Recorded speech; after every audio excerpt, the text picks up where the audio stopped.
Assalamu alaikum wa rahmatullahi wa barakatuh. Das Al-Azhari Institut ist eine unabhängige Institution, in der islamischen Theologie vermittelt bzw. unterrichtet wird.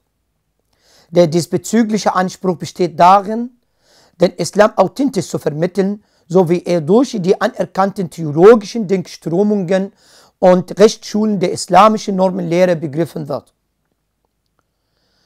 In diesem Kontext machen wir darauf aufmerksam, dass die Deutungshoheit über Religionen und Weltanschauungen bei der jeweiligen Religions- bzw. Weltanschauungsgemeinschaft liegt und nicht beim deutschen Staat oder seinen nachgelagerten Institutionen. In der Stellungnahme des Hamburger Verfassungsschutzes, die am 19. März 2020 veröffentlicht wurde, heißt es: Nach Erkenntnissen des Verfassungsschutzes werden aber tatsächlich islamistische Inhalte vermittelt, die zum Wertekanon des Grundgesetzes in einem deutlichen Widerspruch stehen. Hiervon sind insbesondere der Gleichheitsgrundsatz und das Demokratie- und Rechtsstaatsprinzip betroffen.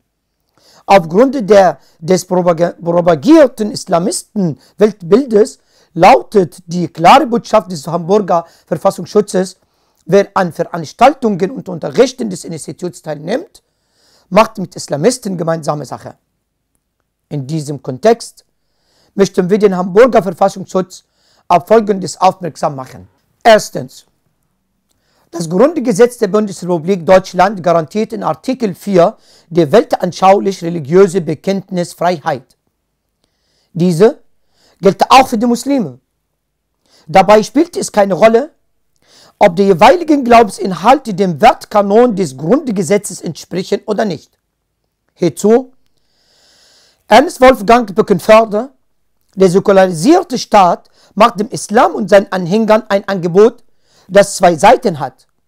Auf der einen Seite erwartet und verlangt er von ihnen Gesetzesloyalität und in diesem Sinne Rechtstreue, wobei er ihnen den inneren Vorbehalt belässt, dass sie nämlich möglicherweise seiner Ordnung distanziert und vom Grundsätzlichen her ablehnend gegenüberstehen, indem er so den Status als gleichberechtigter Bürger nicht an ein Werteordnungsbekenntnis als seine Bedingung bindet, sondern sich mit der Achtung und Befolgung der Gesetze zufrieden gibt, bestätigte er seine Freiheitlichkeit. Zweitens: Das Grundgesetz stellt keinen Wertkanon dar, den jeder Bürger zu verinnerlichen und als Richtschnur des alltäglichen Lebens zu befolgen hätte. Bei dem im Grundgesetz verankerten Grundrechte handelt es sich um Abwehrrechte gegenüber dem Staat. Ob der Einzelne an die Richtigkeit dieser Gesetze glaubt oder andere Werte und Prinzipien vertritt, darf gar keine Rolle spielen. Diese bezieht sich auch auf die Gleichberechtigung von Mann und Frau. Horst Dreier sagte hierzu Folgendes: Die Grundrechte des Grundgesetzes sind zunächst Rechte des Bürgers gegen den Staat. Sie gelten nicht für den privaten Bereich.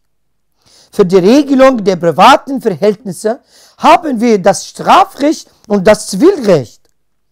Wenn Sie Familien- oder Eheverhältnisse haben, in denen es nicht gleich, sondern patriarchalisch zugeht, dann hat der Staat das so lange zu akzeptieren und hinzunehmen, solange dort keine Rechtsverletzungen passieren. Es ist ein Kennzeichen totalitärer Systeme, auch und gerade den privaten und gesellschaftlichen Bereich bis ins Letzte durchregulieren zu wollen und massiv einzugreifen. Ende des Zitates. Drittens: Durch Warnungen dieser Art offenbarte der Hamburger Verfassungsschutz, dass er alle Bürger, Organisationen, Religions- und Weltanschauungsgemeinschaften als extremistisch und verfassungsfeindlich betrachtet, die abweichende Werte und Prinzipien vertreten. Solche totalitäre Ansichten führen die eigens beanspruchten Werte von Offenheit, Toleranz, Pluralität ad absurdum. Auch in diesem Kontext möchten wir auf Ausführungen Ernst Wolfgang Böckenfördes aufmerksam machen. Die stetige Berufung auf die Wertordnung des Grundgesetzes und das Insistieren darauf, dass alle, die hier leben und leben wollen, sich zu ihr bekennen müssen, ist das Einlasstor. Es reicht dann nicht mehr, das loyale Befolgen der bestehenden Gesetze bei Zollfreiheit der Gedanken, um als gleichberechtigter Bürger oder Schutzverwandter im Staat leben und die Freiheit genießen zu können. Vielmehr wird ein Bekenntnis, die Bekundung einer bestimmten Gesinnung als Voraussetzung gefordert und die Freiheit auf den so gezogenen Rahmen eingegrenzt.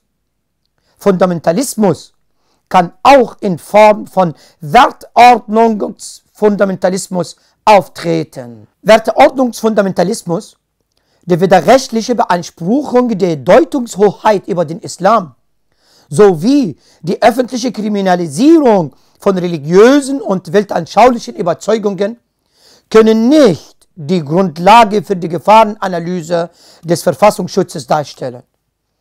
Vor diesem Hintergrund weisen wir die Äußerungen des Hamburger Verfassungsschutzes entschieden zurück und fordern ihn auf, seine Warnung umgehend zurückzuziehen und eine Rechtsstellung zu veröffentlichen. Mahmoud Ahmed, Leiter des Al-Azhari Instituts.